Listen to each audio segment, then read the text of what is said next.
1992 March മാസം 27-ാം തീയതി രാവിലെ അഭയുടെ മൃതദേഹം കോട്ടയം പയസ്റ്റൻ്റ് കോൺവെൻറ്റ് ഹോസ്റ്റലിലെ കിണറ്റിൽ കാണപ്പെട്ടു. അതാണ് കേസ്. തുടർന്ന് പോലീസ് അസ്വാഭാവിക മരണത്തിന് കേസ് രജിസ്റ്റർ ചെയ്തു. കോട്ടയം വെസ്റ്റ് പോലീസാണ് അന്വേഷണം തുടങ്ങിയത്.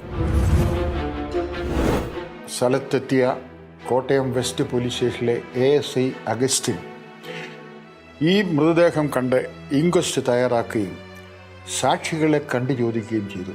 ഏതാണ്ട് 2 ദിവസം കൊണ്ട് 27ഓളം സാക്ഷികളെ കണ്ട് ചോദ്യം ചെയ്ത് അദ്ദേഹത്തിൻ്റെ നിഗമനം ഇതൊരു ആത്മഹത്യയോ കൊലക്കേസോ ആകാമെന്നാണ്.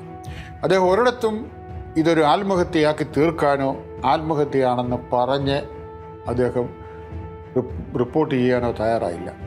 രണ്ടിനും സാധ്യതയുണ്ടെന്ന് പറഞ്ഞു. കാരണം മുറിവുകളുടെ നിജസ്ഥിതി നോക്കിയും അതിൻ്റെ ഗൗരവമുള്ളതല്ലെന്ന് മനസ്സിലാക്കിയും അതിൻ്റെ സിറ്റുവേഷൻസൊക്കെ മനസ്സിലാക്കി ആത്മഹത്യയാകാൻ സാധ്യതയുണ്ട് എന്നും, അതേസമയം അവിടെ സീനിൽ ചില കൊട്ട മറിഞ്ഞു കിടന്നിരുന്നു, ഒരു കോടാലി അവിടെ കിടന്നിരുന്നു, ഫ്രിഡ്ജ് തുറന്ന് കിടന്നിരുന്നു, വെള്ളക്കുപ്പി അങ്ങനെ കിടന്നിരുന്നു, അങ്ങനെയുള്ള ചില സംശയമുള്ള കാര്യങ്ങളുള്ളതിനാൽ അദ്ദേഹത്തിൻ്റെ നിഗമനം 2 കൊല്ലം കഴിഞ്ഞു. തുടർന്ന് ഈ കേസിൻ്റെ അന്വേഷണം കോട്ടയത്തെ ക്രൈംബ്രാഞ്ചിൻ്റെ CBCID വിഭാഗം ഏറ്റെടുത്തു. ക്രൈംബ്രാഞ്ചിൻ്റെ അന്വേഷണ ചുമതല DYSP സാമുവലിനായിരുന്നു. അവരെ അന്വേഷണം നടത്തി സുദീർഘമായ അവരുടെ അന്വേഷണത്തിന് ശേഷം അതേ പോസ്റ്റ്മോർട്ടം സർട്ടിഫിക്കറ്റും സാഹചര്യങ്ങളും തെളിവുകളും എല്ലാം പരിശോധിച്ച ശേഷം അവരെത്തിച്ചേർന്നത് ഇത് ആത്മഹത്യ തന്നെയാണ് എന്നാണ്.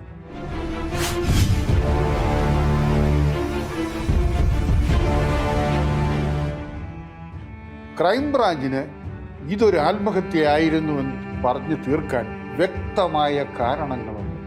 1, പോസ്റ്റ്മോർട്ടം സർട്ടിഫിക്കറ്റ് പ്രകാരം it's A clear case of drowning എന്നാണ് പോസ്റ്റ്മോർട്ടം നടത്തിയ മെഡിക്കൽ ഓഫീസർ രാധാകൃഷ്ണൻ പറയുന്നത്. അഭയുടെ ശരീരത്തിൽ 6 മുറിവുകളുണ്ടായിരുന്നു. എല്ലാ മുറിവുകളും സൂപ്പർഫിഷ്യൽ, അതായത് ഒരഞ്ഞ് അല്ലെങ്കിൽ ചെറിയ മുറിവുകൾ ആയിരുന്നു എന്ന് പറയുന്നുണ്ട്. ആഘാതത്തിലുള്ളതോ മരണകാരണമായോ ഒരു മുറിവും ഉണ്ടായിരുന്നതായി രാധാകൃഷ്ണൻ പറയുന്നില്ല. രാധാകൃഷ്ണൻ്റെ പോസ്റ്റ്മോർട്ടം റിപ്പോർട്ടിൽ പറയുന്ന it's a drowning due to asphyxia, അതായത് മുങ്ങി മരണമാണ്.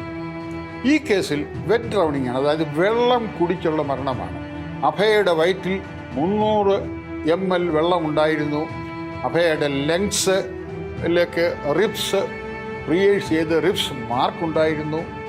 സകല ലക്ഷണവും വെള്ളം കുടിച്ച് മരിഞ്ഞതിൻ്റെ ലക്ഷണമാണെന്ന് രാധാകൃഷ്ണൻ തൻ്റെ പോസ്റ്റ്മോർട്ടം റിപ്പോർട്ടിൽ പറയുന്നു. അതിനർത്ഥം അഭയ കിണറ്റിൽ ഇറങ്ങുമ്പോൾ ബോധമുണ്ടായിരുന്നു എന്നാണ്. അതിരാവിലെ ഈ അഭയുടെ മൃതദേഹം എവിടെയാണെന്നറിയാത്ത കാരണത്താൽ അയൽവാസികളെല്ലാം പാതാള കരണ്ടി കൊണ്ട് ആ കിണറ്റിനകത്തിട്ടു. അതിനുശേഷം മുള കൊണ്ട് കുത്തിയെന്ന് വ്യക്തമായി പറയുന്നുണ്ട്. മെഡിക്കൽ ജൂറിസ്പ്രുഡൻസിൽ പറയുന്നത് ഈ കൊയാഗുലേഷൻ, അതായത് രക്തം കട്ട പിടിച്ച് ശരീരത്തിൻ്റെ അടിഭാഗത്ത് സെറ്റിൽ ചെയ്യുന്നതിന് മുമ്പ് അരമണിക്കൂറിനോ 1 മണിക്കൂറിനോ അകം ഈ ചെറിയ മുറിവുണ്ടായാൽ രക്തം വരും. അങ്ങനെ ആൻറ്റിമോർട്ടം ഇഞ്ചറിയും പോസ്റ്റ്മോർട്ടം ഇഞ്ചറിയും തമ്മിൽ തിരിച്ചറിയാൻ സാധ്യമല്ല. അതായത് രാധാകൃഷ്ണൻ പോസ്റ്റ്മോർട്ടം ആൻറ്റിമോർട്ടം ഇഞ്ചറി എന്ന് വ്യക്തമായി പറഞ്ഞത് ഒരുപക്ഷെ പോസ്റ്റ്മോർട്ടം ഇഞ്ചറീസ്, അതായത് മുള കൊണ്ട് കുത്തിയയിൽ നിന്നും പാതാളകരൻ്റെ ഇട്ടയിൽ നിന്നും ആകാൻ സാധ്യതയുള്ളതായും തള്ളിക്കളയാനൊക്കത്തില്ല.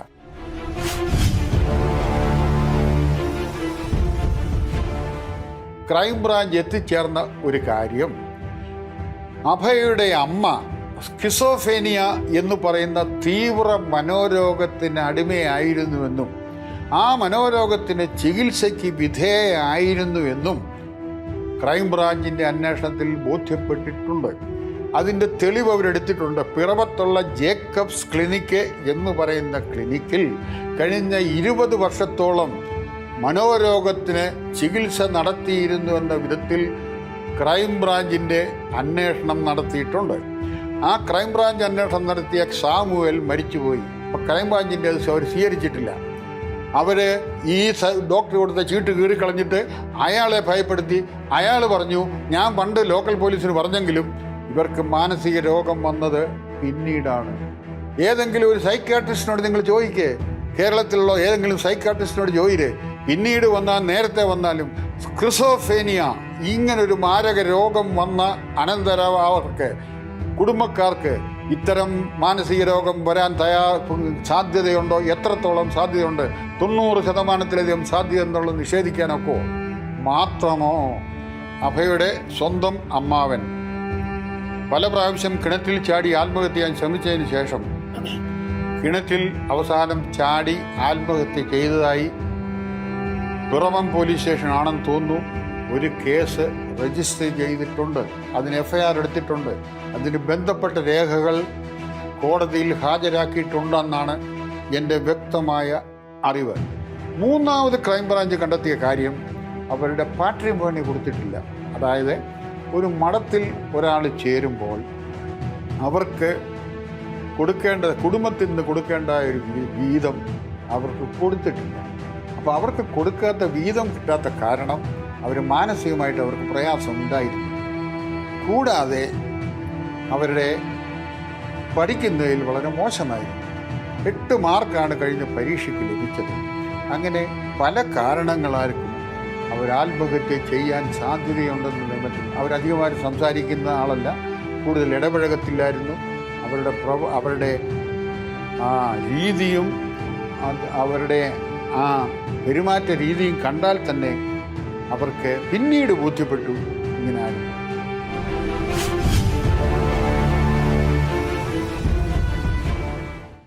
ഒരു കാര്യം പറയാനുള്ളത്, നിങ്ങൾക്ക് പലർക്കും സംശയം തോന്നുന്ന ഒരു കാര്യമുണ്ട്. അത് ഞാൻ അംഗീകരിക്കുകയാണ്. അതായത് ഈ കേസിലെ 99% തെളിവുകൾ കൊണ്ടും രേഖകൾ കൊണ്ടും മെഡിക്കൽ എവിഡൻസ് കൊണ്ടും ഇതൊരു ആത്മഹത്യ തന്നെയാണ് എന്ന് ബോധ്യപ്പെട്ടു. പക്ഷേ ഇതിനകത്തൊരല്പം അപാകത പറ്റിയിട്ടുണ്ട്. ആ സീൻ ഓഫ് ക്രൈം, അതായത് അവിടുത്തെ വയസ്റ്റൻഡ് കോൺവെൻറ്റ് ഹോസ്റ്റലിലെ അടുക്കളയിൽ നമ്മൾ കാണപ്പെടുന്നത് ചില തെളിവുകൾ. കുട്ട മറിഞ്ഞു കിടക്കുന്നു, കോടാലി അവിടെ ഉണ്ട്, ചപ്പല് കിടക്കുന്നു, വെള്ളക്കുപ്പി ഫ്രിഡ്ജ് തുറന്നു കിടക്കുന്നു, വെള്ളക്കുപ്പി അവിടെ കിടക്കുന്നു. ഇത് കേവലം ഒരാത്മഹത്യയിൽ കാണപ്പെടുന്നതല്ല. സാധാരണഗതിക്ക് ഒരാത്മഹത്യയിൽ കാണപ്പെടാൻ സാധ്യത വളരെ കുറവുള്ളൊരു കാര്യമാണ്. അപ്പോൾ ഇത് പലരെയും തെറ്റിദ്ധരിപ്പിക്കുന്നത് ഇതൊരു കൊലപാതകമാകാൻ പാടില്ല എന്നാണ്. ഞങ്ങൾക്കും അതിലൊരു ചെറിയ സംശയമുണ്ട്. കൊലപാതകമല്ല. മരണത്തിൻ്റെ തെളിവ് നോക്കിയാൽ 100% ഇത് ആത്മഹത്യ തന്നെയാണ്. പക്ഷേ ഈ സാധനം മാനിപ്പുലേറ്റ് ചെയ്തിട്ടുള്ളതാണെന്നാണ് ഞങ്ങളുടെ ബലമായ സംശയം. അത് സിമുലേറ്റഡ് എന്ന് പറയും. അതായത് ചിലർ സ്വന്തമായിട്ട് ഈ കൊള്ളയടിച്ചു എന്ന് വരുത്താൻ വേണ്ടി പല വലിയ കേസുകളിൽ സ്വന്തമായിട്ട് കൈയും കാലും കെട്ടിവെച്ചിട്ട് എന്നെ വരിഞ്ഞു കെട്ടിയിട്ട് ആളുകൾ ആക്രമിച്ചു, സ്വന്തമായിട്ട് മുറിവേൽപ്പിച്ചിട്ട് കൊള്ളക്കാർ വന്ന് ആക്രമിച്ചു എന്ന് പറഞ്ഞു. അതാണ് സിമുലേറ്റഡ് കേസ് എന്ന് പറയുന്നത്. അതായത് യാഥാർത്ഥ്യത്തിൽ നിന്നും സീന് പോലീസ് വരുന്നതിന് മുൻപ് സീൻ ഡിസ്റ്റർബ് ചെയ്യുക എന്ന് പറയും. ഈ സംഭവത്തിൽ ഒന്നുകിൽ ആരോ മനഃപൂർവ്വം പോലീസും ബന്ധപ്പെട്ട അധികാരികളും വരുന്നതിന് മുൻപ് ഇതൊരു കൊലപാതകമല്ലേ എന്നൊരു സജഷൻ കൊടുക്കുന്നതിന് വേണ്ടി, എത്രത്തോളം സഭയുടെ ഉന്നതർ അറിഞ്ഞുവെന്നറിയില്ല, ആളുകൾ വരുന്നതിന് മുമ്പേ താഴെയുള്ളവരുടെ കൊച്ചു മനസ്സ്, കുസൃതി മനസ്സ് ഇപ്രകാരം പ്രവർത്തിച്ച് കാണില്ലേ എന്ന് ന്യായമായിട്ട് സംശയിക്കുക. അല്ലാതെ സാധാരണഗതിയിൽ ഇത്രയും ഡിസ്റ്റർബൻസ് അവിടെ ഉണ്ടാകില്ല. ഇത് യഥാർത്ഥത്തിലൊരു കൊലപാതകമാണ്. ആത്മഹത്യയാക്കി മാറ്റണമെന്നുണ്ടെങ്കിൽ നേരത്തെ ഇതെല്ലാം അങ്ങ് മാറ്റി വെച്ചാൽ പോലെ. അതായത് ഈ മറിഞ്ഞു കിടക്കുന്ന കൊട്ടയും മറിഞ്ഞു കിടക്കുന്ന കോടാലിയും ഈ പ്ലാസ്റ്റിക് കുപ്പിയെല്ലാം നേരെ എടുത്തങ്ങ് വെച്ച് കഴിഞ്ഞാൽ ഈ സംശയമൊന്നും വരത്തില്ലല്ലോ. അപ്പം കൊലപാതകം ആത്മഹത്യയൊക്കെ ആക്കാൻ ശ്രമിച്ചാൽ ഈ സാധനങ്ങളെല്ലാം അവർ ക്ലീനാക്കി വെക്കും. അതേസമയം ആത്മഹത്യ കൊലപാതകമാക്കാൻ ശ്രമിച്ചാൽ ഇത്തരം തെളിവുകളൊക്കെ ഉണ്ടാക്കാൻ ശ്രമിക്കും. അതാരുടെ ഒരു കുസൃതിയോ ആരുടെ ഒരു അറിവില്ലായ്മയോ ആരുടെ ഒരു തെറ്റിദ്ധാരണ ഇതിന് പുറകിൽ പ്രവർത്തിച്ചിട്ടുണ്ടോ എന്ന് സംശയിക്കാം. അതാണ് ഈ കേസിനെ ഏറ്റവും കോംപ്ലിക്കേറ്റഡ് ആക്കിയത്. ആരിത് പിന്നിൽ പ്രവർത്തിച്ചാലും അതിൻ്റെ അനന്തരഫലങ്ങളാണ് പാവപ്പെട്ട കന്യാസ്ത്രീയും രണ്ടച്ഛന്മാരും സഹിക്കേണ്ടി വന്നത്.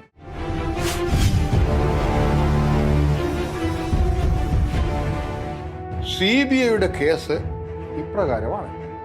26-ാം തീയതി രാത്രിയിൽ 2 അച്ഛന്മാർ സാധാരണ വേഷത്തിൽ ഒരു സ്കൂട്ടറിൽ എത്തി. അതായത് കോട്ടൂരച്ഛൻ തൻ്റെ സ്കൂട്ടറിലും മറ്റേ അച്ഛൻ്റെ പുറകിലോ നടന്നോ വയസ്റ്റെൻഡ് കോൺവെന്റ് ഹോസ്റ്റലിനടുത്തെത്തി. അവർ 2 പേരും 8 അടി പൊക്കമുള്ള മതിൽ ചാടിക്കടന്നു. നാളെ നിങ്ങൾക്ക് ആർക്ക് വേണമെങ്കിലും കോട്ടയംകാർക്ക് ആരെങ്കിലും ഉണ്ടെങ്കിൽ, അല്ലെങ്കിൽ കോട്ടയം വയസ്റ്റെൻഡ് കോൺവെന്റ് കാണാനിടയായ ആരെങ്കിലും ഉണ്ടെങ്കിൽ ഇപ്പോഴും കാണാം 8 അടിയിലധികം പൊക്കമുള്ള ഒരു മതിലാണ് അതിനുള്ളത്. എങ്ങനെയാണ് ഈ മതിൽ ചാടിക്കടന്നതിന് പ്രോസിക്യൂഷൻ ഉത്തരമില്ല. പ്രോസിക്യൂഷൻ്റെ ജോലിയാണ് ഇത് തെളിയിക്കേണ്ടത്. അപ്പം അവിടെ പോലും കേസ് എത്തിയിട്ട് അവർ നേരെ അകത്തോട്ട് കയറുന്നതിന് പകരം, അടക്കരാജു പറയുന്നതാണ്, അവർ നേരെ പുറകിലുള്ള ഒരു സ്റ്റെപ്പേ കയറിയ 4 അടി പൊക്കമുള്ള സ്റ്റെപ്പ്, 5 അടിയോളം പൊക്കമുള്ള സ്റ്റെപ്പേ കയറിയിട്ട് സ്പൈറൽ ഗോമണിയിലൂടെ 4 നില കെട്ടിടത്തിൻ്റെ മുകളിലെത്തി ലൈറ്റ് അടിച്ച് കാണിച്ചു കൊടുത്ത് അടക്കരാജുവിന് ഇവരെ കാണാനുള്ള അവസരം ഉണ്ടാക്കിയ ശേഷം വീണ്ടും തിരിച്ചു വന്നു. ഒരു 2-3 പട്ടികളെ അഴിച്ചു വിട്ടിട്ടുണ്ട്. അന്യരെ ആരെ കണ്ടാലും അവർ കടിച്ചു കൊല്ലും. അത്രയും അതുപോലുള്ള പട്ടികളാണ് അവിടെ കിടക്കുന്നത്. ആ പട്ടി ഉണ്ടായിട്ടും ഇവരകത്തോട്ട് ചാടിക്കയറുന്നതിന് പകരം നേരെ 2 നില 4 നിലയുടെ മുകളിലേക്കാണ് പോയത്. അതിനുശേഷം വീണ്ടും സ്പൈറൽ ഗോണയിലൂടെ, അതായത് ചുറ്റിയുള്ള വളരെ വീതി കുറഞ്ഞ ഗോവണിയിലൂടെ താഴെ ഇറങ്ങി വന്ന് അടുക്കളയിലേക്ക് പ്രവേശിച്ചു.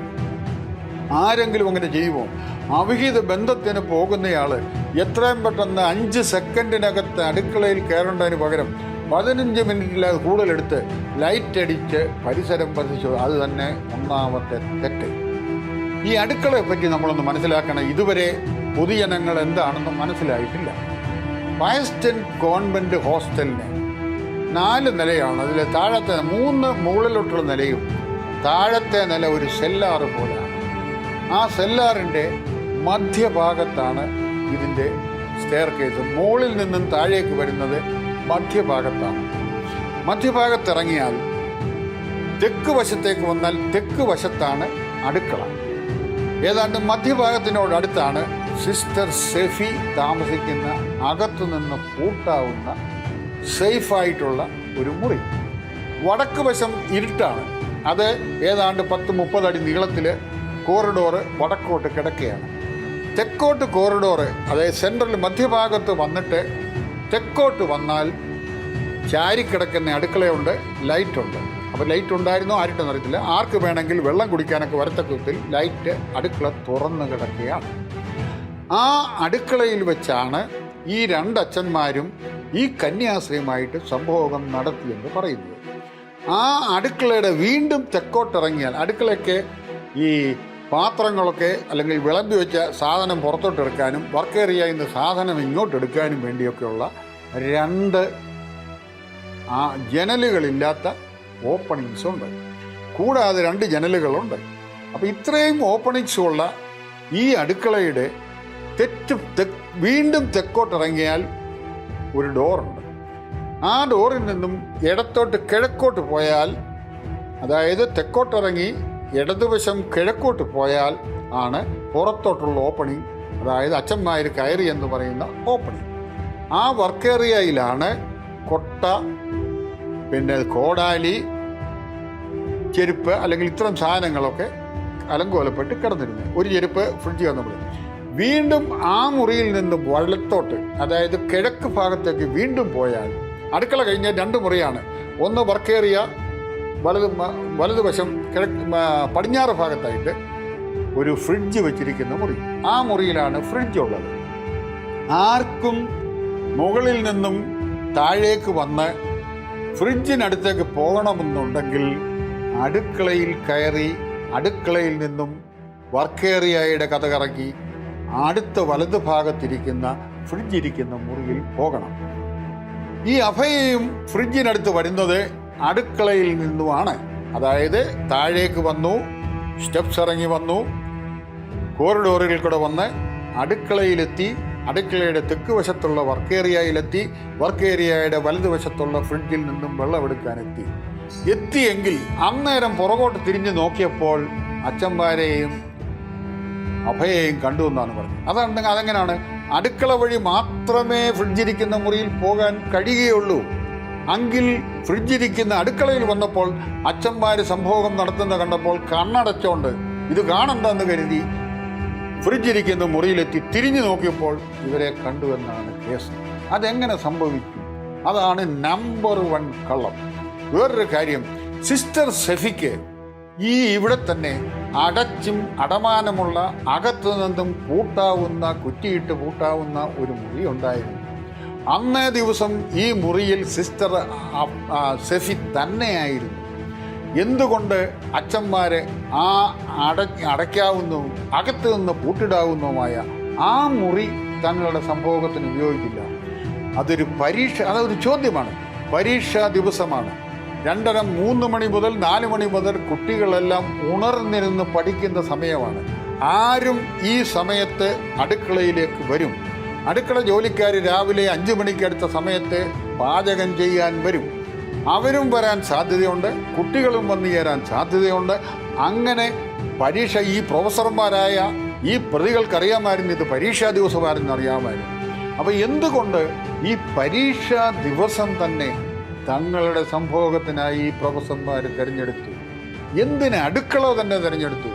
എന്തിന് കുട്ടികൾ 125ഓളം കുട്ടികളുള്ള സ്ഥലം തന്നെ തിരഞ്ഞെടുത്തു? എല്ലാവരും പറയുന്നത് അമ്മമാരുടെ കോൺവെൻ്റാണ്. കോൺവെൻ്റല്ല, 150 അന്തേവാസികളുള്ളതിൽ 125ഓളം പേര് നാനാജാതി മതസ്ഥരായ സ്റ്റുഡൻസും 20ഓളം കന്യാസ്ത്രീകളുമാണ്. അപ്പോൾ ഇത്രയും വിവാഹം കഴിക്കാത്ത കൊച്ചു കുട്ടികളായ പഠിച്ചുകൊണ്ടിരിക്കുന്ന പെൺകുട്ടികൾ താമസിക്കുന്ന ഒരു ഹോസ്റ്റലിലെ അടുക്കള 2 അച്ഛന്മാർ ഒരേ സമയം തങ്ങളുടെ സംഭോഗത്തിനായി തിരഞ്ഞെടുത്തു എന്ന് പറഞ്ഞാൽ, ഒരു കന്യാസ്ത്രീയുമായിട്ട് ഒരേ സമയം സംഭോഗം നടത്തുന്നതിനായി തിരഞ്ഞെടുത്തു എന്ന് പറഞ്ഞാൽ ഇതാര് വിശ്വസിക്കും? കഥ എഴുതുമ്പോൾ അതിനൊരു ഒരു ഒരു ഒരു വിശ്വസനീയത വേണ്ടേ? ആദ്യത്തെ CBI അന്വേഷണം നടന്നുകൊണ്ടിരിക്കുന്ന അവസരത്തിലാണ് sister Sephy, father Jose Puthrukkayil, father Thomas Kottoor എന്നിവരെ ചോദ്യം ചെയ്താൽ അഭയ കൊലക്കേസിൻ്റെ സത്യാവസ്ഥ അറിയാമെന്ന് സൂചിപ്പിക്കുന്ന OSH സന്യാസി സഭാംഗമായ ഫാദർ താഴപ്പള്ളിയുടെ കത്ത് CBIക്ക് ലഭിക്കുന്നത്. ഫാദർ താഴപ്പള്ളിയുടെ പ്രസ്തുത കത്തിൻ്റെ കാരണം അദ്ദേഹത്തിൻ്റെ വൈരാഗ്യബുദ്ധി ഒന്നു മാത്രമാണ്. കോട്ടയം അതിരൂപതയുടെ മുഖപത്രമായ അപ്നാദേശിൻ്റെ മാനേജരായിരുന്ന പ്രസ്തുത വൈദികൻ്റെ പേരിൽ സാമ്പത്തിക തിരിമറി ആരോപിക്കപ്പെടുകയും ഫാദർ കോട്ടൂർ അടക്കമുള്ള അന്വേഷണ കമ്മീഷൻ അത് അന്വേഷിച്ച് സത്യമാണെന്ന് കണ്ടെത്തുകയും അദ്ദേഹത്തിൻ്റെ പേരിൽ നടപടികൾ എടുക്കുകയും ചെയ്തിരുന്നു. BCM കോളേജിൽ മലയാളം പ്രൊഫസറായിരുന്ന ഫാദർ പുതുർക്കലിനും അപ്നാദേശിൽ ഉത്തരവാദിത്തങ്ങളുണ്ടായിരുന്നു. അപ്നാദേശിൻ്റെ ഓഫീസിലായിരുന്നു സിസ്റ്റർ സെഫി ജോലി ചെയ്തിരുന്നത്. ഈ ബന്ധങ്ങൾ കൂട്ടിക്കെട്ടി ഫാദർ താഴപ്പള്ളിയുടെ കുബുദ്ധിയിലാണ് ആദ്യമായി ഇവരുടെ മൂവരുടെയും പേരുകൾ അഭയ കേസിലേക്ക് വലിച്ചിഴക്കപ്പെടുന്നത്. ഫാദർ താഴപ്പള്ളിയുടെ കത്തിൻ്റെ അടിസ്ഥാനത്തിൽ ആദ്യത്തെ CBI അന്വേഷണത്തിൽ തന്നെ വൈദികരെയും കന്യാസ്ത്രീയെയും ചോദ്യം ചെയ്യുകയും ആരോപണങ്ങൾ അടിസ്ഥാനരഹിതമാണെന്ന് CBI കണ്ടെത്തുകയും ചെയ്തിരുന്നു.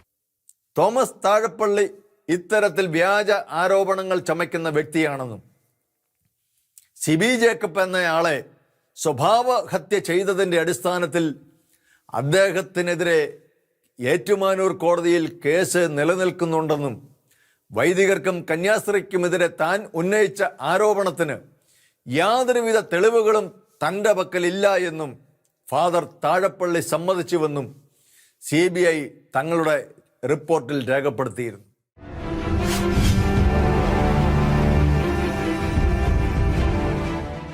കോടാലി കൊണ്ടാണ് അഭയുടെ തലയ്ക്കടിച്ചു കൊന്നത് എന്നാണ് ഇവരുടെ കേസ്. അവിടെ ഒരു കോടാലി ഉണ്ടായിരുന്നു. ആ കോടാലി 4 വർഷത്തിന് ശേഷം, മകസറിൽ ഒരു കോടാലി ഉണ്ടെന്ന് പറയുന്നുണ്ട്, അതായത് വലിയ കോടാലി. ആ കോടാലി 4 വർഷത്തിന് ശേഷം അവരുടെ തന്നെ ഒരു ഇൻവെസ്റ്റിഗേറ്റിംഗ് ഓഫീസർ, ഒരു സുരേന്ദ്രനോ ആരോ, ഒരു DYSP അടുക്കളയിൽ നിന്നും കണ്ടെടുത്ത് മകസർ എഴുതി കോടതിയിൽ ഹാജരാക്കിയിട്ടുണ്ട്. ആ കോടാലി RK ശേഖർ എന്ന് പറയുന്ന അവരുടെ തന്നെ, അതായത് CBIയുടെ ഒരു ഡോക്ടറെ കണ്ട് ചോദിച്ചപ്പോൾ ഡോക്ടർ പറഞ്ഞു, ഈ കോടാലി കൊണ്ട് ഈ മുറിവ് ഉണ്ടാക്കാൻ സാധ്യമല്ല. അത് 4 വർഷത്തിന് ശേഷമാണ്. 4 വർഷത്തോളം ഈ കോടാലിയുമായിട്ട് അവർ നടന്നു. ഹേമയുടെ ജഡ്ജിന് മുമ്പാകെ എഴുതുമ്പോൾ നിങ്ങളുടെ ആയുധം എന്താണെന്ന് ചോദിച്ചപ്പോൾ അവിടെ ഹാജരായ പ്രോസിക്യൂട്ടർ പറഞ്ഞത് അത് കോടാലിയാകാം, ചുറ്റികയാകാം. കോടാലി ചുറ്റിക എന്നൊരു പുതിയൊരു ഒരു ആയുധത്തിൻ്റെ പേരും പറഞ്ഞു. അതായത് 17 കൊല്ലം കഴിഞ്ഞ് 7 അന്വേഷണ ഉദ്യോഗസ്ഥരുടെ ഏതാണ്ട് 30ഓളം പേർ അന്വേഷണം നടത്തിയ കേസിൽ 17 കൊല്ലം കഴിഞ്ഞ് ഈ കേസ് ഹൈക്കോടതി മുമ്പാകെ വന്നപ്പോൾ ജഡ്ജി ചോദിക്കുന്നത് എന്ത് ആയുധമാണെന്ന് പറഞ്ഞതിന് 17 വർഷം കഴിഞ്ഞിട്ട് പ്രതികളെ അറസ്റ്റ് ചെയ്തതിന് ശേഷം പോലും കോടാലിയാണോ ചുറ്റികയാണോ എന്താണെന്ന് അവർക്കറിയത്തില്ല. അപ്പോൾ ഇതാണോ അന്വേഷണം? അതിൽ നിന്ന് തന്നെ മനസ്സിലാക്കാം ഇവർക്കിത് കൊലപാതകമാണെന്നുള്ളതിനെക്കുറിച്ചോ ആയുധം എന്താണെന്നതിനെക്കുറിച്ചോ യാതൊരു വിവരവും ഇല്ല. സിസ്റ്റർ അഭയയുടെ ശരീരത്ത് കണ്ട പരിക്ക് എങ്ങനെ ഉണ്ടായി എന്ന് കോടതി വിധിയിൽ ഒരിടത്തും പറഞ്ഞിട്ടില്ല. ഡോക്ടർ രാധാകൃഷ്ണനെ പ്രോസിക്യൂട്ടർ വിസ്തരിച്ചപ്പോൾ കൈക്കോടാലി പോലുള്ള ഒരു ആയുധം കൊണ്ടാണോ സിസ്റ്റർ അഭയയുടെ തലയിൽ കണ്ട പരിക്ക് ഉണ്ടാക്കിയതെന്ന് ചോദിച്ചിട്ടുണ്ട്. ഡോക്ടർ പറഞ്ഞു, CBI അദ്ദേഹത്തെ ചോദ്യം ചെയ്തപ്പോൾ കൈക്കോടാലി പോലുള്ള ഒരായുധം കാണിച്ചു തന്നിരുന്നു. ഏതായാലും അത് കൈക്കോടാലി ആയിരുന്നല്ല എന്നുള്ളത് വ്യക്തമാണ്. കാരണം ഒരു ഫോറൻസിക് വിദഗ്ധനും പോലീസ് സർജനുമായിരുന്ന ഡോക്ടർ രാധാകൃഷ്ണന് ഒരു കൈക്കോടാലി കണ്ടാൽ തിരിച്ചറിയാൻ പാടില്ല എന്ന് നമുക്ക് വിചാരിക്കാൻ വയ്യ. അപ്പോൾ മറ്റെന്തോ ആയുധമാണ് അദ്ദേഹത്തെ കാണിച്ചത്. ഈ കൈക്കോടാലിയുടെ കൈകൊണ്ട് അടിച്ചു എന്നാണ് പ്രോസിക്യൂഷൻ തെളിയിക്കാൻ ശ്രമിച്ചത്. കാരണം മെറ്റൽ ഭാഗം കൊണ്ട് അടിച്ചു കഴിഞ്ഞാൽ തലയിൽ കണ്ട് പരിക്കല്ല ഉണ്ടാകേണ്ടത്, എക്സ്റ്റൻസീവ് ഡാമേജ് ഉണ്ടാകണം. അതില്ലാത്തത് കൊണ്ടാണ് കൈക്കോടാലിയുടെ കൈ കൊണ്ടാണ് പ്രതികൾ സിസ്റ്റർ അഭയെ അടിച്ചതെന്ന് തെളിയിക്കാൻ CBI ശ്രമിച്ചത്. കേരളത്തിലുള്ള എല്ലാവർക്കും അറിയാം, ഒരു കൈക്കോടാലി എന്ന് പറയുന്നത് അങ്ങേയറ്റം 1 അടി നീളമുള്ള സാധനമാണത്. അതിൻ്റെ ഭാരം മുഴുവനും അതിൻ്റെ മെറ്റൽ ഭാഗത്തിലാണ്. അത് മെറ്റൽ ഭാഗത്ത് പിടിച്ച് അതിൻ്റെ കൈ കൊണ്ട് എങ്ങനെ അടിക്കാൻ സാധിക്കും? പ്രായോഗികമായിട്ട് ബുദ്ധിമുട്ടാണത്. മാത്രമല്ല, ഡോക്ടർ രാധാകൃഷ്ണനെ കാണിച്ചു എന്ന് പറയുന്ന ആയുധം CBI കോടതിയിൽ ഹാജരാക്കിയില്ല. അപ്പോൾ എന്താണ് കാണിച്ചതെന്നറിയില്ല, എന്താണ് CBI പിടിച്ചെടുത്തതെന്നറിയില്ല. ഇതൊന്നും അറിയാതെ വിദഗ്ധനെ കാണിച്ചു എന്ന് പറയുന്ന ആയുധം കോടതിയിൽ പോലും ഹാജരാക്കാതെ ഒരു പുകമറ സൃഷ്ടിക്കാനാണ് CBI ശ്രമിച്ചത്. സെക്ഷൻ 10 ക്ലോസ് 8 പറയുന്നത് ഒരു ഇൻവെസ്റ്റിഗേറ്റിംഗ് ഓഫീസർ, CBIയിലെ ഒരു ഇൻവെസ്റ്റിഗേറ്റിംഗ് ഓഫീസർ അന്യ യൂണിറ്റിൽ നിന്ന് ഒരു അന്വേഷണം ഏറ്റെടുത്ത് കഴിഞ്ഞാൽ ഉടനെ തന്നെ കൺസേൺഡ് കോടതിയിൽ ഇതിൻ്റെ അന്വേഷണം ഏറ്റെടുത്തുന്ന വിവരം അറിയിക്കുകയും ഈ തുണ്ടി സാധനങ്ങളും രേഖകളും നശിച്ചു പോകാതെ സൂക്ഷിക്കേണ്ട തൻ്റെ കടമയുമാണെന്ന് CBI ആക്ട് സെക്ഷൻ 10 ക്ലോസ് 8 വ്യക്തമായി പറയുന്നുണ്ട്. വർഗീസ് അത് ചെയ്തില്ല. വർഗീസിൻ്റെ മനഃപൂർവമായ കുറ്റം അതിനകത്ത് വന്നിട്ടുണ്ട്. അദ്ദേഹം എന്തിനിത് ചെയ്തു അത് മനസ്സിലാക്കുമ്പോഴാണ് എന്തിന് RDO കോടതി ഒരു കാര്യവുമില്ലാതെ നശിപ്പിച്ചു, എന്തിന് വർഗീസ് തോമസ് ഇത്രയും കാലം അന്വേഷണം നടത്താതെ ഒളിച്ചു കളിച്ചു. ഇത് രണ്ടും കൂടെ ചേർത്ത് വായിക്കുമ്പോൾ ഇതിൻ്റെ കാര്യം മനസ്സിലാകും. കാരണം ഈ കേസ് ഒരു ആത്മഹത്യയല്ല, കൊലപാതകമായി മാറണമെന്നുണ്ടെങ്കിൽ ഏറ്റവും ഇമ്പോർട്ടൻ്റ് റെക്കോർഡ് തെളിവ് അഭയയുടെ ശിരോവസ്ത്രമാണ്. അഭയയുടെ ശിരോവസ്ത്രം ഇൻക്വസ്റ്റും മഹത്തരം തയ്യാറാക്കി എടുത്തത് 300ഓളം ആളുകളുടെ സാന്നിധ്യത്തിലാണ്. അതായത് 150 അവിടുത്തെ അന്തേവാസികളും നാട്ടുകാരായ 300 ആളുകളും മഠത്തിനും പരിസരത്തിനും മുഴുവൻ ആൾക്കൂട്ടമായിരുന്നു. അവരുടെ എല്ലാം സമീപത്ത് വെച്ച് ഇൻക്വസ്റ്റ് തയ്യാറാക്കി സാക്ഷികളെ കണ്ട് ബോധിപ്പിച്ച് ആണ് ഈ സാധനങ്ങളെല്ലാം ഏറ്റെടുത്ത്. ആ സാധനത്തിൽ ഒരിടത്തും ഈ ശിരോവസ്ത്രത്തിൽ ഒരു മുറിവോ ഒരു പാടോ ഒരു കീറലോ ഒരു രക്തത്തുള്ളിയോ ഉണ്ടെന്ന് പറയുന്നില്ല. കാരണം വെള്ള വെയിലാണ് ശിരോവസ്ത്രം. അവരുടെ ആ കന്യാസ്ത്രീമാരുടെ ഓർഡർ അനുസരിച്ച് തൂവെള്ള ശിരോവസ്ത്രമാണ് ധരിച്ചിരുന്നത്. അപ്പോൾ ഇങ്ങനെ ഒരു ശിരോവസ്ത്രത്തിൽ കോടാലി കൊണ്ടടിച്ച് തലയ്ക്ക് മുറിവേൽപ്പിച്ച സിസ്റ്റർ അഭയ ധരിച്ചിരുന്ന ആ ശിരോവസ്ത്രത്തിൽ ഒരു തുള്ളി രക്തമോ ഒരു പാടോ ഇല്ലെന്ന് പറഞ്ഞാൽ വർഗീസിൻ്റെ കേസ് പോയി. അത് ആത്മഹത്യയായിട്ട് മാറും, കൊലപാതകം അല്ലാതാണ്. സംഭവ ദിവസം പാതിരാത്രി ഏകദേശം 12:30 കോൺവെന്റിനടുത്തുള്ള തൻ്റെ വീടിന് സമീപം കോട്ടൂരത്തിൻ്റെ സ്കൂട്ടർ കണ്ടു എന്നാണ് സഞ്ജു പി മാത്യു മൊഴി നൽകിയത്. എന്നാൽ വിസ്താരവേളയിൽ അത് CBI സമ്മർദ്ദം ചെലുത്തി പറയിപ്പിച്ചതാണെന്ന് സഞ്ജു വെളിപ്പെടുത്തുകയും ചെയ്തിട്ടുണ്ട്. സഞ്ജു പി മാത്യു അടുത്തുള്ള ആളാണ്. അവനെ 17 കൊല്ലം സകല ഇൻവെസ്റ്റിഗേറ്റിംഗ് 6-7 ആളുകൾ വന്ന് ആദ്യം ലോക്കൽ പോലീസ് വന്ന് പിടിച്ചുകൊണ്ട് പോയി അടി കൊടുത്തു. അത് കഴിഞ്ഞിട്ട് ക്രൈംബ്രാഞ്ച് അന്വേഷണം നടത്തി. 6-7 പോലീസ് ഉദ്യോഗസ്ഥന്മാർ CBI ടീം വന്നു. വരുന്നവരെല്ലാം ആദ്യം അവൻ്റെ മേളിലാണ് കുതിര കയറുന്നത്. ഇടാ പറയടാ നീയാണോ എന്ന് ചോദിച്ചുകൊണ്ട്. അതിനോടകം 10-17 കൊല്ലം ആയപ്പോൾ അവൻ കല്യാണം കഴിച്ചു. എങ്ങനെയെങ്കിലും സ്വസ്ഥമായിട്ട് ജീവിച്ചാൽ മതിയെന്നായി. തലേ ദിവസം നിങ്ങൾ മനോരമ പത്രത്തിൽ നിങ്ങൾ കറക്റ്റായിട്ട് കാണാം. അതായത് പ്രതികളെ അറസ്റ്റ് ചെയ്യുന്നതിന് ഒരു ദിവസം മുൻപ് മനോരമ ചാനലിലുണ്ട്, മലയാള മനോരമ ദിനപത്രമുണ്ട്. സഞ്ജു പി മാത്യുവിനെ അദ്ദേഹം ശ്രീമാൻ നന്ദകുമാരൻ നായർ ഫയൽ കൊണ്ട് ഇങ്ങനെ മുഖം മറച്ച് പിടിച്ചുകൊണ്ട് സഞ്ജുവിനെ പിടിച്ചുകൊണ്ട് പോകുന്നുണ്ട്. അവനോട് ചോദിച്ചത് സാക്ഷിയാകണോ പ്രതിയാകണോ എന്നാണ്. അപ്പോൾ അവനെന്ത് ചെയ്തു? 17 കൊല്ലം എനിക്ക് അറിഞ്ഞുകൂടാ എന്ന് പറഞ്ഞു. അവൻ കല്യാണം കഴിഞ്ഞ് സ്വസ്ഥമായിട്ട് ജീവിക്കാൻ ആഗ്രഹിച്ചവൻ പറഞ്ഞു, സാറേ എന്നെ ഉപദ്രവിക്കല്ല്, സാക്ഷിയാകണോ പ്രതിയാകണോ എന്ന് വെച്ചാൽ ഞാൻ എന്ത് വേണേൽ പറഞ്ഞേക്കാമെന്ന് പറഞ്ഞ് അവനെ ബലമായി പിടിച്ചുകൊണ്ട് പോയി മജിസ്ട്രേറ്റ് മുമ്പാകെ കൊണ്ടുപോയി അവനെ മൊഴി കൊടുത്തു. അപ്പോൾ അവൻ കോടതി ചെന്നപ്പോൾ അവൻ പറഞ്ഞു, ഞാനിതൊന്നും പറഞ്ഞാൽ ഞാൻ എന്നെ അടിക്കുമെന്ന് പറഞ്ഞുകൊണ്ട് പേടിച്ച് പറഞ്ഞാന്ന് പറഞ്ഞു. അവനെ പഴയ മൊഴിയിൽ ഉറച്ചു നിൽക്കുമായിരുന്നു. അതേസമയം അടക്ക രാജു 17 കൊല്ലമായിട്ട് പറഞ്ഞതിനെ മാറ്റി പറഞ്ഞ അടക്ക രാജുവാണ്. അപ്പോൾ ആരാണ് മൊഴി മാറ്റിയത്?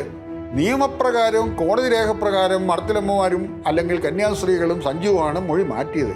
പക്ഷേ സത്യത്തിൽ മൊഴി മാറ്റിയത് അടക്ക രാജുവാണ്. അടക്ക രാജു 10-16 കൊല്ലം വിവിധ അന്വേഷണ ഉദ്യോഗസ്ഥരോട് പറഞ്ഞതിന് വിരുദ്ധമായി കോടതി പറഞ്ഞു. മറ്റുള്ളവരോ 17 കൊല്ലം അവർ എല്ലാ അന്വേഷണ ഉദ്യോഗസ്ഥരോടും പണ്ട് പറഞ്ഞത് തന്നെ കോടതി ചെന്ന് പറഞ്ഞു. കോടതിയും CBIയും വിശ്വസ്ത സാക്ഷിയായി കണ്ട അടക്ക രാജുവിനെ അവിശ്വസിക്കുന്നവരോട് അടക്ക രാജു ഒരു സാങ്കല്പിക കഥാപാത്രമല്ല. പ്രതികളെ 2008 CBI അറസ്റ്റ് ചെയ്തതിന് ശേഷം പെട്ടെന്ന് പൊട്ടിമുളച്ചതുമല്ല. കേസിന്റെ ആരംഭം മുതൽ അടക്ക രാജുവിന്റെ സാന്നിധ്യമുണ്ട്. സാക്ഷിയായിട്ടല്ല, കുറ്റാരോപിതനായിട്ടാണെന്ന് മാത്രം. എന്തുകൊണ്ടാണ് അന്ന് അടക്ക രാജുവിനെ അഭയ കേസിൽ പോലീസ് സംശയിച്ചത്, അല്ലെങ്കിൽ പ്രതിയാക്കാൻ ശ്രമിച്ചത്? കോടതി വിധിന്യായത്തിൽ പറയുന്നത് പോലെ അടക്ക രാജു സംഭവ സ്ഥലത്തുണ്ടായിരുന്നു എന്നത് തന്നെ കാരണം. ഏതവസ്ഥയിലാണ് അടക്ക രാജു അവിടെയുണ്ടായിരുന്നത്? കഞ്ചാവടിച്ച് നൂലായി നടക്കുമ്പോഴാണെന്ന് അദ്ദേഹം തന്നെ മാധ്യമങ്ങളോട് പറഞ്ഞിട്ടുണ്ട്. എന്തിനാണ് അടക്ക രാജു അവിടെ എത്തിയത്? ഉത്തരത്തിനായി മറ്റെവിടെയും പരതി പോകേണ്ട, കോടതിയുടെ വിധിന്യായം മാത്രം വായിച്ചാൽ മതി. കോൺവെന്റ് ഹോസ്റ്റലിലെ മിന്നൽ രക്ഷാചാലകത്തിന്റെ ചെമ്പുകമ്പി മോഷ്ടിക്കാനാണ് അടക്ക രാജു അവിടെ എത്തിയത്. തുടർച്ചയായി 3-ാം തവണയാണ് ചെമ്പുകമ്പി മോഷ്ടിക്കാൻ അടയ്ക്ക രാജു അവിടെ എത്തുന്നത്. രാത്രി കോൺവെന്റ് ഹോസ്റ്റലിൽ മോഷ്ടിക്കാനായി പോയി എന്ന് പറയുന്ന രാജു കോൺവെന്റ് ഹോസ്റ്റലിന്റെ ടെറസിൽ നിന്ന് 2 പേർ ടോർച്ചടിച്ച് ചുറ്റുപാടും നോക്കുന്നത് കണ്ടു എന്ന് മൊഴി കൊടുത്തിട്ടുണ്ട്. മിന്നൽ വെളിച്ചത്തിൽ പ്രതികളെ കണ്ടു എന്ന് പറഞ്ഞ അടയ്ക്ക രാജു ഫാദർ കൊട്ടൂരിന്റെ മുഖം പത്രങ്ങളിലൂടെ വന്നപ്പോഴാണ് താൻ 16 വർഷം മുൻപ് ടോർച്ച് വെളിച്ചത്തിൽ കണ്ട വ്യക്തി അദ്ദേഹം തന്നെ ആയിരുന്നു എന്ന് ഓർത്തെടുത്തത്. കോടതിയിൽ നൽകിയിട്ടുള്ള മൊഴികളിലും വിവിധ ചാനൽ അഭിമുഖങ്ങളിലും വിവിധ സമയത്ത് വിവിധ തരത്തിൽ വൈരുദ്ധ്യം നിറഞ്ഞ മൊഴികൾ നൽകുന്ന അടയ്ക്ക രാജുവിന്റെ കോടതി തന്നെ വിശ്വാസത്തിലെടുത്ത മൊഴികൾ പരിശോധിക്കുമ്പോഴും ഒരു സംശയം ബാക്കി നിൽക്കുന്നു. കോടതി പൂർണ്ണമായും വിശ്വാസമർപ്പിച്ച അടയ്ക്ക രാജു മറ്റാരെയെങ്കിലുമായിരുന്നു അന്ന് ആ സമയത്ത് കണ്ടത്.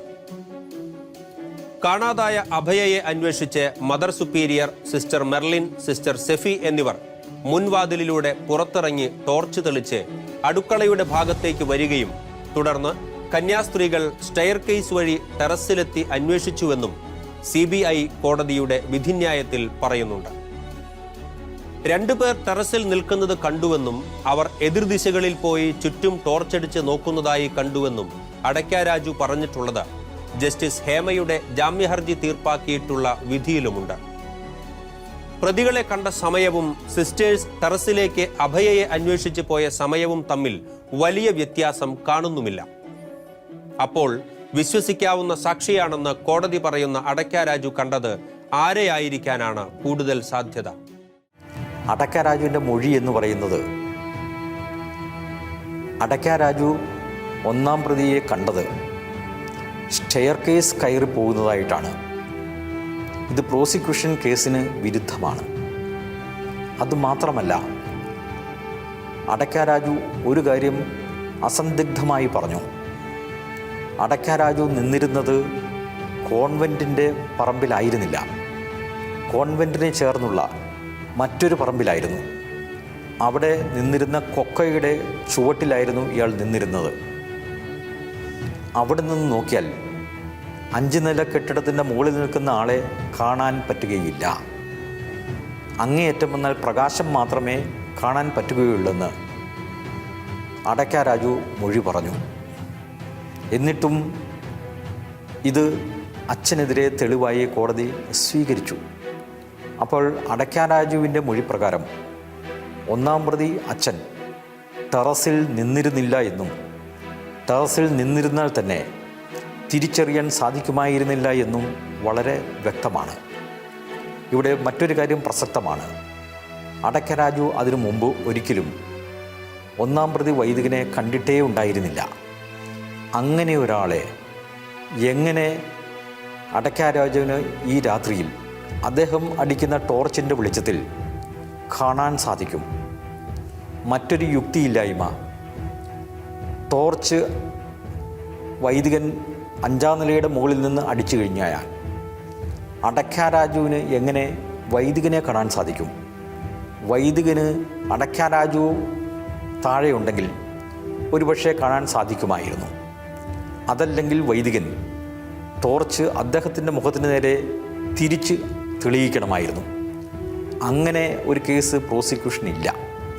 അപ്പോൾ അടയ്ക്ക രാജുവിൻ്റെ സമ്മതപ്രകാരം അല്ലെങ്കിൽ മൊഴി അനുസരിച്ച് അടയ്ക്ക രാജു 1-ാം പ്രതിയെ പ്രോസിക്യൂഷൻ പറയുന്നതനുസരിച്ച് ഈ 5 നില കെട്ടിടത്തിൻ്റെ മുകളിൽ കണ്ടിട്ടില്ല. മാത്രമല്ല, അടയ്ക്ക രാജുവിൻ്റെ ആവർത്തിച്ചുള്ള മൊഴി പറയുന്നത്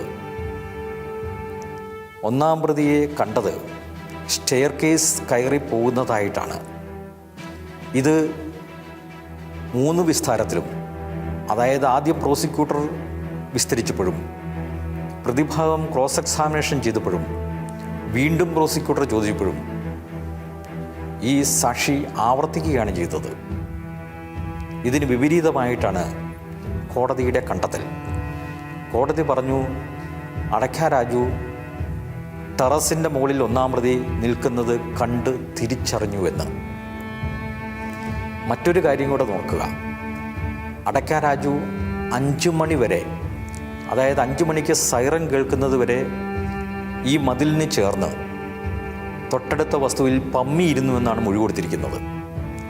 എന്നാൽ അതിനു മുമ്പ് തന്നെ അടയ്ക്ക രാജു ഒരു കാര്യം പറഞ്ഞിരുന്നു.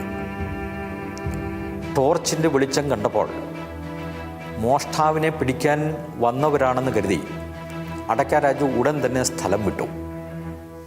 അന്ന് ഒരു മോഷണവും ഹോസ്റ്റലിൽ നിന്ന് നടത്തിയില്ല, അല്ലെങ്കിൽ നടത്താൻ പറ്റിയില്ല.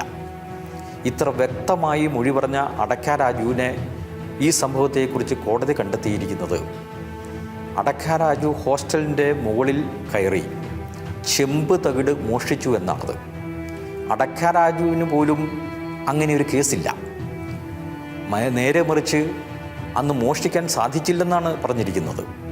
ഇതിന് വിപരീതമായി 8ാം സാക്ഷി ആക്രി കച്ചവടക്കാരൻ്റെ മൊഴിയുടെ പിൻബലത്തോടുകൂടി കോടതി കണ്ടെത്തിയിരിക്കുന്നത് അടയ്ക്ക രാജു 5 നില കെട്ടിടത്തിൻ്റെ മുകളിൽ മിന്നലിനെ പ്രതിരോധിക്കാനായി വെച്ചിരുന്ന ചെമ്പ് തകിട് അന്ന് മോഷ്ടിച്ചു കൊണ്ടുപോയി 8ാം സാക്ഷിക്ക് വിറ്റു എന്നാണത്. അപ്പോൾ എല്ലാ തരത്തിലും പ്രോസിക്യൂഷന് വിരുദ്ധമായിട്ടാണ് അടയ്ക്ക രാജു മൊഴി കൊടുത്തിരിക്കുന്നത്. അടയ്ക്ക രാജുവിൻ്റെ മൊഴി എന്ന് പറയുന്നത് വൈരുദ്ധ്യങ്ങൾ കൊണ്ട് നിറഞ്ഞതാണ്. അടിമുടി കളവാണ് അടയ്ക്ക രാജു പറഞ്ഞിരിക്കുന്നതെന്ന് പകൽ പോലെ വെളിവായിട്ടുണ്ട്.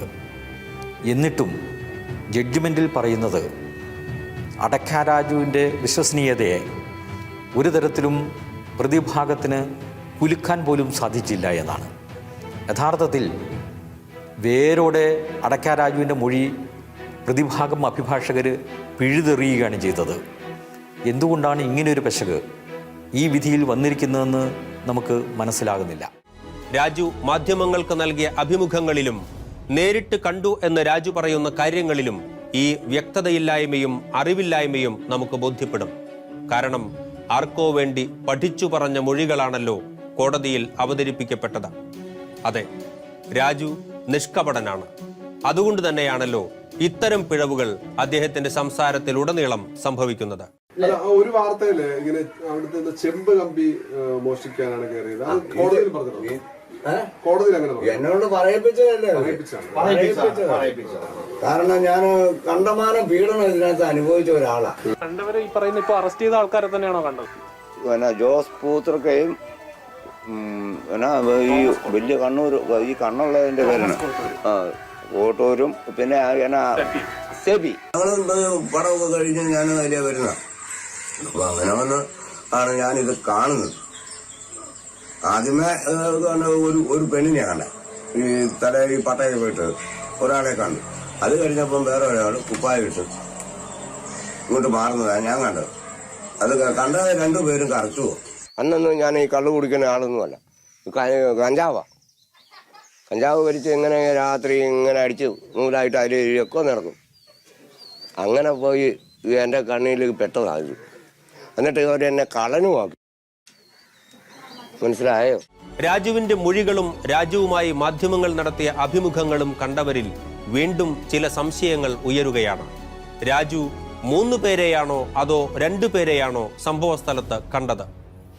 പ്രതികളെ കാണുന്നത് രാജു കൊക്കോ മരത്തിന് മുകളിൽ വെച്ചോ അതോ താഴെ നിന്നോ? ഹോസ്റ്റലിന്റെ 5ാം നിലയുടെ ടെറസിലാണോ അതോ ഗോവണിയിലേക്ക് നീങ്ങുമ്പോഴാണോ രാജു പ്രതികളെ കണ്ടത്? ഇടിമിന്നലിന്റെ വെളിച്ചത്തിലാണോ ടോർച്ച് വെളിച്ചത്തിലാണോ രാജു പ്രതിയെ തിരിച്ചറിഞ്ഞത്? പ്രതിയെ കണ്ട സമയം സത്യത്തിൽ എപ്പോഴാണ്? രാത്രി 1:30, 2:30, 3:30 അതോ 4:30? ലോഹ ധരിച്ചാണോ അല്ലാതെയാണോ വൈദികരെ കണ്ടത്? അതെ, രാജുവിന്റെ മൊഴികൾക്ക് ആവശ്യമനുസരിച്ച് രൂപാന്തരം സംഭവിച്ചിരിക്കുന്നു, സംഭവിച്ചുകൊണ്ടേയിരിക്കുന്നു. രാജുവിന്റെ മൊഴികളെ ആവശ്യക്കാർക്ക് എങ്ങനെ വേണമെങ്കിലും വ്യാഖ്യാനിക്കാം. എന്തിന്, രാജുവിനെ അടക്കം ആരെ വേണമെങ്കിലും പ്രതിയാക്കുകയും ചെയ്യാം. കുറ്റപത്രത്തോടൊപ്പം പ്രതികൾക്കെതിരെയുള്ള തെളിവുകളായി കോടതിയിൽ ഹാജരാക്കപ്പെട്ട നാർക്കോ അനാലിസിസിൻ്റെ CD പരിശോധിച്ച ജസ്റ്റിസ് ഹേമ വിധിയിൽ ഇങ്ങനെ എഴുതി: എഡിറ്റ് ചെയ്യാത്ത ഒരു CD പോലും എനിക്ക് കണ്ടെത്താനായില്ല. ഒരു വിദഗ്ധൻ്റെ സഹായമില്ലാതെ തന്നെ നഗ്ന നേത്രങ്ങൾ കൊണ്ട് തന്നെ CD-കളിലെ എഡിറ്റിങ് ആർക്കും തിരിച്ചറിയാൻ കഴിയും. എഡിറ്റ് ചെയ്യാത്ത ഒരു CD പോലും CBI നൽകിയിട്ടില്ല എന്നതിനാൽ എഡിറ്റ് ചെയ്തതും ദുരുപയോഗിക്കപ്പെട്ടതുമായ ഈ സീഡികളും നാർക്കോ അനാലിസിസിൻ്റെ റിപ്പോർട്ടുകളും അന്വേഷണത്തെ വഴിതെറ്റിക്കും. ഈ കേസിൽ എന്ത് നടന്നു എന്ന് പറഞ്ഞാൽ, ഈ കേസിൽ ചോദ്യം ചെയ്യുന്നതിന് മുമ്പ് ഇവരോട് കേസിൽ വ്യക്തമായി കാര്യങ്ങൾ മനസ്സിലാക്കി. എന്നിട്ട് സജസ്റ്റീവായ ചില ക്വസ്റ്റ്യങ്ങൾ ചോദിച്ചു. അതായത്, നിങ്ങൾ കോട്ടയത്ത് പോയിട്ടുണ്ടോ? അപ്പോൾ പറയും ഉണ്ട്. നിങ്ങൾ കൊലപാതകം ചെയ്തിട്ടുണ്ടോ? ഇല്ല. ഈ ചോദ്യങ്ങൾ രണ്ടും മാറ്റിമറിച്ചിടുന്നുണ്ട്. അത് ഇങ്ങനെ കിട്ടും. നിങ്ങൾ കോൺവെൻറ്റിൽ പോയിട്ടുണ്ടോ? ഉണ്ട്. നിങ്ങൾ അർദ്ധരാത്രി കോൺവെൻറ്റിൽ പോയിട്ടുണ്ടോ? ഇല്ല. ഈ ചോദ്യം. നിങ്ങൾ ഓഫീസിൽ വരുമ്പോൾ കഥ തുറന്ന് തരുന്നത് ആരാണ്? അത് സിസ്റ്റർ സെഫിയാണ്. നിങ്ങൾ അടുക്കളയിൽ വരുമ്പോൾ രാത്രി വരുമ്പോൾ കഥ തുറക്കുന്ന ആരാണ്? ഞാൻ അടുക്കളയിൽ രാത്രി പോയിട്ടില്ല. ഈ ചോദ്യങ്ങളെല്ലാം മാറ്റി മറിച്ച് ഇടുമ്പോൾ നിങ്ങൾക്ക് ഏത് സീഡിയും ഉണ്ടാക്കാം. നിങ്ങൾ പൂത്തൃക്കയിൽ അച്ഛൻ്റെയും മറ്റച്ഛന്മാരുടെയും സീഡി ഒന്ന് ശ്രദ്ധിക്കുക. എവിടെയെങ്കിലും സിസ്റ്റർ സെഫിയോ പൂത്തൃക്കയിലെ അച്ഛനോ ഞാനും അച്ഛനും ചേർന്ന് ആണ് കൊലപാതകം നടത്തിയത്, സിസ്റ്റർ അഭയെ അടിച്ചത് ഷെഫിയാണ്, ഞങ്ങൾ രണ്ടുപേരും ഒന്നിച്ചാണ് അവിടെ ചെന്നത്, കൊന്നതിന് ശേഷം ഞങ്ങൾ അവിടെ കൊണ്ടിട്ടു എന്ന്, കോടാലി കൊണ്ടാണ് അടിച്ചത്, ഞാനും പൂത്തൃക്കയിൽ അച്ഛനും ഒന്നിച്ചാണ് ഹോസ്റ്റലിനകത്ത് ചെന്നത്, ഞങ്ങൾ സ്കൂട്ടറിലാണ് ചെന്നത്, ഞങ്ങളാണ് കൊലപാതകം നടത്തിയത്, ഞങ്ങൾ അവിഹിത വേഴ്ചയ്ക്ക് പോയതാണ് എന്ന് വ്യക്തമായി ഒരിടത്തും പറയുന്നില്ല. ചോദ്യം ഇങ്ങനെയാണ്, ഒരു ശവശരീരം ചുവന്നു മാറ്റുന്നതിന് എത്ര പേര് വേണം? അത് 4 പേര് ചേർന്നാൽ മാത്രമേ ഉള്ളൂ. കഥക് പുറത്തുനിന്ന് വരുമ്പോൾ എങ്ങനെയാണ് തുറക്കുന്നത്? അത് തുറന്നു കൊടുത്താൽ, ഞാൻ തുറന്നു കൊടുത്താൽ കഥക് കൂടെ പ്രവേശിക്കും. അപ്പോൾ ഈ ചോദ്യങ്ങളെല്ലാം ചോദ്യത്തിനില്ല. ഇതൊരു കൊലപാതകമാണോ ആത്മഹത്യയാണോ? ഇതൊരു കൊലപാതകം തന്നെയാണെന്ന് ഞാൻ വിശ്വസിക്കുന്നു. എത്ര പേര് വേണം ഒരു ശവശരീരം? അത് 4 പേര് വേണം എന്നൊക്കെ പറഞ്ഞിട്ടുള്ളതല്ലാതെ കുറേ ആയുധങ്ങളുടെ പേര് പറയൂ. അടുക്കളയിലുള്ള കുറേ ആയുധങ്ങളുടെ പേര് പറ. അത് അടുക്കളയിൽ കത്തി, കോടാലി, ചുറ്റിക, ഇതൊക്കെ ചിരവ, ഇതൊക്കെ കാണും. അപ്പം നടന്നത് ഇതാണ്. 3 നാർക്കോ സീഡികളാണ് ബാംഗ്ലൂർ FSLൽ നിന്നും ഡോക്ടർ മാലിനി ഹൈക്കോടതിക്ക് അയച്ചു കൊടുത്തത്. ഹൈക്കോടതിയിൽ അത് സ്വീകരിച്ച DYSP അഗർവാൾ പറയുന്നു, എനിക്ക് 1 CD മാത്രമേ കിട്ടിയിട്ടുള്ളൂ. സാധാരണ ഒരു CD-യിൽ 650 MB കൊള്ളത്തുള്ളൂ. അപ്പം 3 പേരുടെയും കൂടെ 1800 MB കാണണം. ഒരു CD-ക്ക് മാക്സിമം 900 MB മാത്രമേ എടുക്കാനൊക്കത്തുള്ളൂ. അപ്പം 3 എണ്ണം കൂടെ ഒരെണ്ണത്തിൽ വരത്തില്ല. ഇത് 3 ആണെന്നോ 1 ആണെന്നുള്ള സംശയം തീർന്നില്ല. മാലിനി പറയുന്നു, ഞാൻ സെപ്പറേറ്റ് ആയിട്ട് 3 എണ്ണം അയച്ചു കൊടുത്തു. അഗർവാൾ പറയുന്നു, എനിക്കൊന്നേ. അപ്പോൾ ഇതെല്ലാം കേട്ട അന്നത്തെ ജസ്റ്റിസായിരുന്ന ജസ്റ്റിസ് രാംകുമാർ ഇത് കേട്ടിട്ട് പറഞ്ഞു, നിങ്ങൾ കോടതിയെ കബളിപ്പിക്കാൻ വന്നിരിക്കുകയാണ്, ഇതുപോലെ കള്ളം പറയല്, നിങ്ങളുടെ CD-കൾ മുഴുവൻ വെട്ടിത്തിരുത്തിയതും മാനിപ്പുലേറ്റ് ചെയ്തും കറക്ഷൻ നടത്തിയതുമാണ്, CD-യുടെ എണ്ണത്തിൽ പോലും നിങ്ങൾ ശരിയായിട്ടില്ല എന്ന് പറഞ്ഞു. ഒരു കാര്യം ചെയ്യുക, ഈ CD-കളിൽ കൃത്രിമം നടത്തിയ വ്യക്തിയുടെ പേരിൽ നടപടിയെടുക്കണമെന്ന് പറഞ്ഞ് കീഴ്ക്കോടതി നടപടിയെടുക്കാമെന്ന് വ്യക്തമായ ഉത്തരവോടുകൂടിയാണ് അദ്ദേഹം, നിർദ്ദേശത്തോടു കൂടിയാണ് അദ്ദേഹം ഉത്തരവിട്ടത്. അതിനുശേഷം പ്രതികളെ അറസ്റ്റ് ചെയ്തതിനു ശേഷം ഈ CD-കളെല്ലാം ജാമ്യം കൊടുക്കുന്ന കോടതിയാണ് ജസ്റ്റിസ് ഹേമയുടെ ബെഞ്ചിന് മുമ്പാണ്. ജസ്റ്റിസ് ഹേമ ഇത് നോക്കിയിട്ട് പറഞ്ഞു, ഈ CD-കളെല്ലാം തന്നെ കൃത്രിമമല്ലാതെ മറ്റൊന്നുമില്ല, ഇതെല്ലാം വെട്ടിത്തിരുത്തിയതാണ്. അങ്ങനെ ഈ CD-കളൊന്നും വിശ്വസിക്കാൻ കൊള്ളത്തില്ല. അതായത് നഗ്ന നേത്രങ്ങൾ കൊണ്ട് മാത്രം ഈ CD കള്ളത്തരമാണെന്ന് മനസ്സിലാക്കാം. അതുകൊണ്ട് ഈ CD-യുടെ ബലത്തിൽ നടക്കുന്ന ഒരു അന്വേഷണം പോലും പരിപൂർണമല്ല. അതുകൊണ്ട് ഈ കള്ളത്തരം കാണിക്കുന്ന അന്വേഷണ ഉദ്യോഗസ്ഥനെ മാറ്റി കഴിവും പ്രാപ്തിയും സത്യസന്ധനുമായ ഒരു അന്വേഷണ ഉദ്യോഗസ്ഥനെ കൊണ്ട് ഈ കേസ് അന്വേഷിപ്പിക്കണമെന്നാണ് ജസ്റ്റിസ് ഹേമ ഉത്തരവിട്ടത്. അതിനുശേഷം ഈ കേസ്, ഈ CD-കൾ തിരുവനന്തപുരം CD വിദഗ്ധന്മാർക്ക് പരിശോധനയ്ക്കായി അയച്ചു. തിരുവനന്തപുരത്തെ CD വിദഗ്ധന്മാർ പരിശോധന നടത്തിയ ശേഷം ഈ CD-കളെല്ലാം തന്നെ വെട്ടിത്തിരുത്തിയിട്ടുള്ളതാണ്. 1 മിനിറ്റിൽ 30 പ്രാവശ്യം പോലും വെട്ടിത്തിരുത്തൽ നടത്തിയിട്ടുണ്ട്. ഈ CD-കളൊന്നും വിശ്വസനീയമല്ല, തിരുത്തിയിട്ടുള്ളതാണെന്ന് പറഞ്ഞ് അവർ തിരിച്ചയച്ചു. അതാണ് സി ഡിയെ പറ്റിയുള്ള വിവരം. ഇത് നമ്മൾ മനസ്സിലാക്കേണ്ടതാണ്. ഈ ഒരൊറ്റ സി ഡിയുടെ ബലത്തിലാണ് ഈ കേസ് മുന്നോട്ട് പോകുന്നത്. പക്ഷേ സുപ്രീം കോടതിയിൽ ഒരു ജഡ്ജ്മെൻ്റ് ഉണ്ട്, സി ഡികൾ വിശ്വസനീയമല്ല. ഈ കോടതിയിൽ വന്നപ്പോൾ ഈ സി ഡിയാണ് അവരുടെ ഏറ്റവും വലിയ തെളിവെന്ന് വന്നപ്പോൾ, വിസ്താര കോടതിയിൽ വന്നപ്പോൾ സി ഡി തെളിവിലേ എടുത്തില്ല. സി ഡിയിൽ വെട്ടിത്തിരുത്തൽ വരുത്തി പ്രദർശിപ്പിച്ചല്ലാതെ കോടതിയിലെ തെളിവായിട്ട് അറസ്റ്റ് ചെയ്യാൻ ഉപയോഗിച്ചെങ്കിലും കോടതിയിലെ തെളിവായിട്ട് സി ഡികൾ സ്വീകരിക്കപ്പെട്ടിട്ടില്ല എന്നുള്ളതാണ് സത്യം. എഡിറ്റ് ചെയ്ത് വെട്ടിത്തിരുത്തിയ ഈ സി ഡികൾ മാധ്യമങ്ങൾക്ക് കൈമാറിയവരുടെ ഉദ്ദേശശുദ്ധി എന്തായിരുന്നു? പൊതുജന ബോധത്തിലേക്ക് ഈ 3 പേർ കൊലപാതകികളാണെന്ന് സ്ഥാപിച്ചെടുക്കാനായി നാർക്കോ സി ഡി മാധ്യമങ്ങൾക്ക് നൽകിയതിലെ ഉദ്ദേശം വളരെ വ്യക്തമാണ്. ഇത് മനസ്സിലാക്കാൻ സാമാന്യ ബോധം മാത്രം മതി. എന്നാൽ കുറ്റ ആരോപിതർ തെറ്റുകാരെന്ന പൊതുബോധം വളർത്താൻ നിർണായക പങ്ക് വഹിച്ച വെട്ടിത്തിരുത്തിയ നാർക്കോ അനാലിസിസ് പരിശോധന കോടതി വിധിയിൽ പക്ഷേ പരിഗണിക്കപ്പെട്ടില്ല. ഏത് വിധേനയും 3 കുറ്റാരോപിതരും മോശക്കാരാണെന്ന് ചിത്രീകരിക്കാനുള്ള സംഘടിത ശ്രമമാണ് അന്വേഷണ ഏജൻസിയുടെ ഭാഗത്തു നിന്നും ഉണ്ടായിട്ടുള്ളത്. തൻ്റെ നിരപരാധിത്വം തെളിയിക്കാൻ കന്യാകത്വ പരിശോധനയ്ക്ക് വരെ സിസ്റ്റർ സെഫി തയ്യാറായി. കസ്റ്റഡിയിൽ തന്നെയാണ് ആലപ്പുഴ മെഡിക്കൽ കോളേജിൽ ഈ പരിശോധനയ്ക്കായി അവരെ കൊണ്ടുപോയത്. സാധാരണഗതിയിൽ കന്യാകത്വ പരിശോധന, റേപ്പ് കേസിലും അതുപോലുള്ള കേസിലും കന്യാകത്വ പരിശോധന നടത്തുമ്പോൾ വെദർ ഹൈമൻ ഇൻടാക്റ്റ് അല്ലെങ്കിൽ ഹൈമനിൽ റപ്ചർ ഉണ്ടോ, ഹൈമൻ ഛേദിക്കപ്പെട്ടതാണോ, ഹൈമൻ ഛേദിക്കപ്പെടാതെ ഇൻടാക്റ്റ് ആണോ, വെർജിനാണോ അല്ലയോ, ഇതാണ് ഒരു റിപ്പോർട്ടിൽ കൊടുക്കാറുള്ളത്. ഇതിനപ്പുറത്തേക്ക് ഒരു റിപ്പോർട്ട് സാധാരണഗതിയിൽ കൊടുക്കാറുള്ള, കേരളത്തിലെങ്കിലും ഇന്ത്യയിലും കൊടുക്കുന്നതായിട്ട് എനിക്ക് അറിഞ്ഞുകൂടാ. സിസ്റ്റർ കൃത്രിമമായി കന്യാചർമ്മം ഉണ്ടാക്കി സിസ്റ്ററിനെ അറസ്റ്റ് ചെയ്യുന്നതിന് തൊട്ടുമുമ്പായി ഇത് തെളിയിക്കുന്നതിനായി CBI ആശ്രയിച്ചത് 2 വനിതാ ഡോക്ടർമാരുടെ മൊഴികളെയാണ്. അവർ സിസ്റ്ററിന് കന്യാകത്വ പരിശോധന നടത്തി. ഭരണഘടനയനുസരിച്ച് ഇതൊരിക്കലും അനുവദനീയമായിരുന്നില്ല. കന്യാകത്വ പരിശോധന എന്ന് പറയുന്നത് കാടത്തമാണത്. ഒരു ഭരണഘടനയുള്ള ഒരു രാജ്യത്തും ഇത് അനുവദിക്കാൻ പാടില്ല. എന്നിട്ടും CBI അവരെ അതിന് വിധേയരാക്കി. 2 ഡോക്ടർമാരാണ് അതിലുള്ളത് ഉണ്ടായിരുന്നത്. ഒന്ന് ഡോക്ടർ രമ എന്ന് പറയുന്ന ആലപ്പുഴ മെഡിക്കൽ കോളേജിലെ ഫോറൻസിക് മെഡിസിൻ്റെ മേധാവി.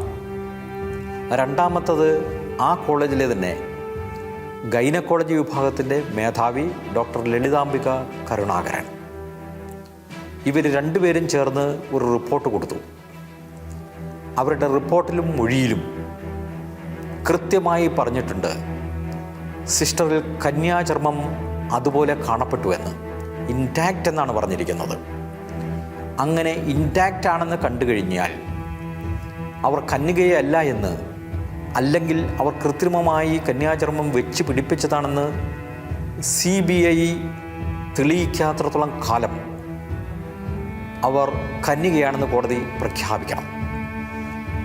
അപ്പോൾ കൃത്രിമമായി ഇവർ കന്യാചർമ്മം വെച്ച് പിടിപ്പിച്ചു എന്നതിന് തെളിവുണ്ടോ എന്നുള്ളതാണ് അടുത്ത ചോദ്യം. ഈ ചോദ്യത്തിന് ഉത്തരം പറയേണ്ടത് വിദഗ്ധന്മാരാണ്. ഇന്ത്യൻ തെളിവ് നിയമം 45-ാം വകുപ്പ് അനുസരിച്ച് ഒരു കാര്യത്തിൽ, ശാസ്ത്രത്തിൻ്റെ കാര്യത്തിൽ അഭിപ്രായം പറയേണ്ടത് ആ വിഷയത്തിൽ വൈദഗ്ധ്യം ഉള്ളവർ മാത്രമാണ്. മറ്റൊരാൾക്ക് അഭിപ്രായം പറയാൻ നിയമം അനുവദിക്കുന്നില്ല. അപ്പോൾ ഈ ഡോക്ടർമാർ 2 പേരും ഈ കന്യാചർമ്മം വെച്ച് പിടിപ്പിക്കുന്ന ശസ്ത്രക്രിയയിൽ വൈദഗ്ധ്യം ഉള്ളവരാണോ എന്ന് നമുക്ക് നോക്കാം. വൈദഗ്ധ്യം ഉള്ളവരാണോ എന്ന് ആദ്യം പ്രോസിക്യൂഷൻ തെളിയിച്ചതിന് ശേഷം മാത്രമേ ഇവരുടെ അഭിപ്രായം പറയാൻ അനുവദിക്കാമായിരുന്നുള്ളൂ. അത് കോടതി ചെയ്തില്ല. എന്നാൽ ക്രോസ് എക്സാമിനേഷനിൽ അവരുടെ വൈദഗ്ധ്യത്തെ സംബന്ധിച്ച് ചോദ്യങ്ങൾ ഉയർന്നു. ഡോക്ടർ രമ പറഞ്ഞു, എനിക്ക് ഈ സർജറിയുടെ പേര് പോലും അറിയാൻ വയ്യ. ഇതിൻ്റെ പേര് അല്ലെങ്കിൽ ഇതിനെ സംബന്ധിച്ച് പറയേണ്ടത് ഗൈനക്കോളജിസ്റ്റാണ്. അപ്പോൾ ഒരു കാര്യം അവരുടെ മൊഴിയിൽ നിന്ന് വ്യക്തമാണ്, അവർക്ക് ഇത് സംബന്ധിച്ച് ഒന്നും അറിയില്ല, അവർക്കൊരു വൈദഗ്ധ്യവുമില്ല. അപ്പോൾ അവരുടെ മൊഴിക്കോ അവരുടെ സർട്ടിഫിക്കറ്റിനോ യാതൊരു വിലയുമില്ല. ഡോക്ടർ ലളിതാംബിക കരുണാകരനിലേക്ക് വരുമ്പോൾ, അവർ ക്രോസ് എക്സാമിനേഷനിൽ ഒരു കാര്യം സമ്മതിച്ചു, ഈ വിഷയം കോളേജിൽ പഠിപ്പിക്കുന്നില്ല. ഇങ്ങനെ ഒരു കന്യാചർമ്മം നടത്തിയ ശസ്ത്രക്രിയ താൻ ജീവിതത്തിൽ കണ്ടിട്ടില്ല. യഥാർത്ഥത്തിൽ അത് സംബന്ധിച്ച് പറയാൻ, ആധികാരികമായിട്ട് പറയാൻ കഴിവുള്ളത് പ്ലാസ്റ്റിക് സർജനാണ്. അപ്പോൾ വളരെ വ്യക്തമല്ലേ ഇവർക്ക് വൈദഗ്ധ്യമില്ല എന്ന്. ഈ വൈദഗ്ധ്യമില്ലാത്ത ഇവർ രണ്ടുപേരും കൊടുത്തിരിക്കുന്ന സർട്ടിഫിക്കറ്റിൽ പറഞ്ഞിരിക്കുന്നത് ഹൈമനോപ്ലാസ്റ്റി നടന്നോ എന്ന് സംശയമാണെന്നാണ്.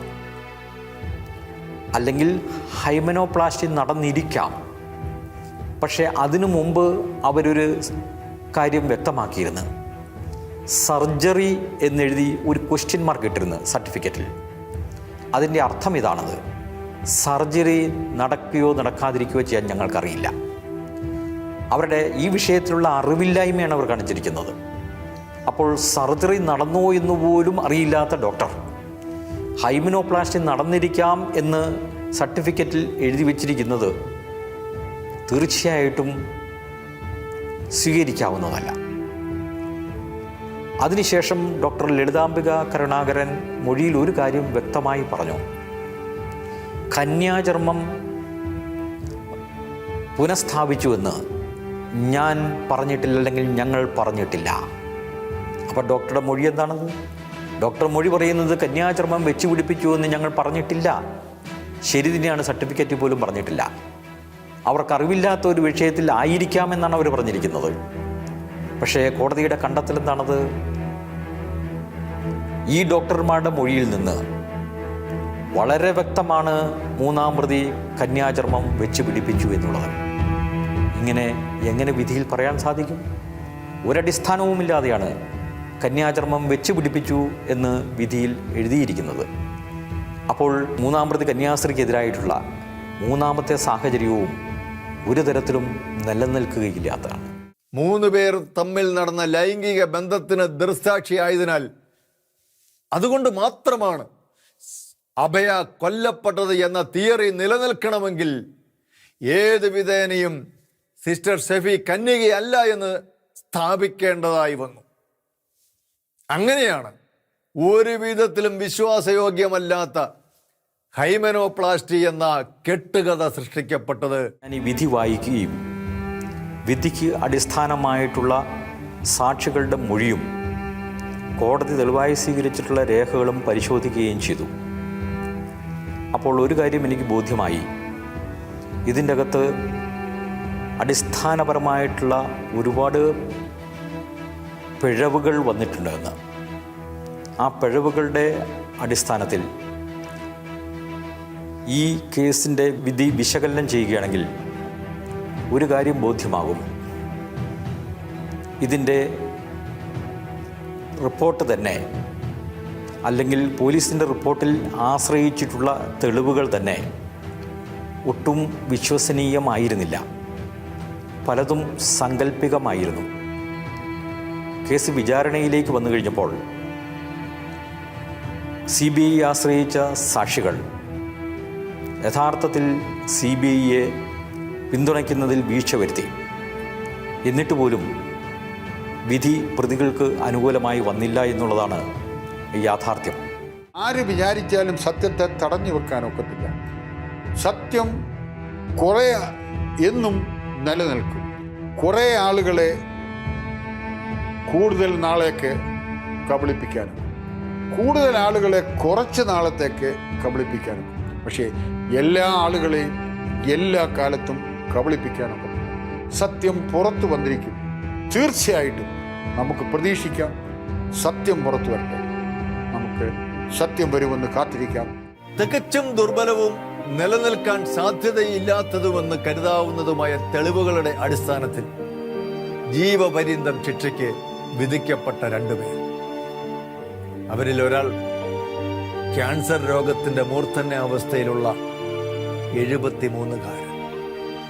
മറ്റൊരാൾ ആധുനിക ലോകത്ത് ഒരു സ്ത്രീയും അനുഭവിച്ചിട്ടില്ലാത്ത വിധത്തിലുള്ള അപമാനം സഹിച്ച് ഉരുകി തീർന്നുകൊണ്ടിരിക്കുന്ന ഒരുവൾ.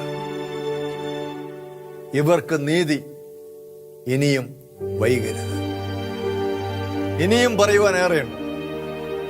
ഇതുവരെ പറഞ്ഞ വസ്തുതകൾ പൊതുമനസാക്ഷിയുടെ മുമ്പിൽ വെച്ച് ഞങ്ങൾ ചോദിക്കുന്ന ചോദ്യം ഇതാണ്: ഇവർ ബലിയാടുകളോ?